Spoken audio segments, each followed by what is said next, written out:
کله چې یو انسان ته د حقیقت معلوم سي، په حقیقت چې انسان پوه سي. اوس مثلا یو انسان ده، موږ او تاسو یو کافر مو ولیده، د چا عبادت یې کوو؟ د بوت.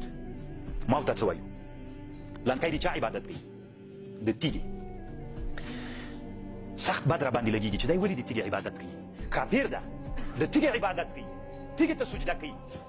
خو الله عز وجل د تا د علم، طالبان امام غزالي په احیاء العلوم کې یوه خبر کوي، دی دوه علوم وایي، یو ته دی علم د معاملې وایي، یو ته علم د مکاشفې وایي.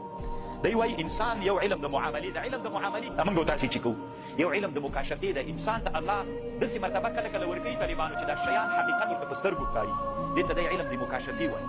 دی څه وایي امام غزالي صاحب؟ وایي ته خو هغه ته وایې چې ته د تیږې عبادت کوې، الله تا ته حقیقت او مکاشفه باندې یا په خوب کې یا په کشف تا ته دا در معلومه کړي چې کله د تا شیطان تا ته حیلې او چلونه درښیي چې هغې نجلۍ سره داسې وکړه، داسې چل ورسره وکړه، یا پلانکي مسلمان سره داسې چل وکړه چلونه درښیي، ټول عمر د تا په چلونو کې تېر شي. ته فکر وکړه څومره د حکمت نه ډکه خبرې امام غزالي کوي. وایي که الله تا ته دا در وښیي یا یې په خوب کې در وښیي دا د تا چلونه، که تا د خوب کې د تا چل در وښیي دا چل څوک ده؟ شیطان. خو ته به د چا عبادت کوې؟ د شیطان. دا خو ګوره هلته چې بل سړی ولي د تیږې عبادت یې کوي، تا ویل چې ته سپک سړی د تیږې عبادت کوي. خو دا ته چې مثلا تا ته هر وخت ته خو جوړ له شیطان نه وي، که د تا شیطان راځي چې تا ته د مسلمانانو په ضد چلونه درښیي، لکه د شیطان مکر و فریب هم د شیطان کار ده، چلونه درښیي او ته د شیطان دا چلونه ټول مخ ته وړې. که الله دا تا ته مصور کړي په مکاشفه باندې، نو ته به د چا عبادت کوې؟ که په کشف تا ته معلوم شي ته بیا د چا عبادت کوې؟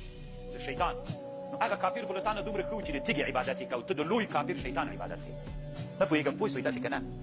که ته الله تا ته دا در وښیي، مثلا د تا شهوت راوپارېد، چې راوپارېد ټول عمر ته ناروا پسې ګرځې، فحشا او منکر پسې ګرځې ټول عمر. داسې انسانان مو لیدلي چې ټول عمر فحشا او منکر پسې ګرځي؟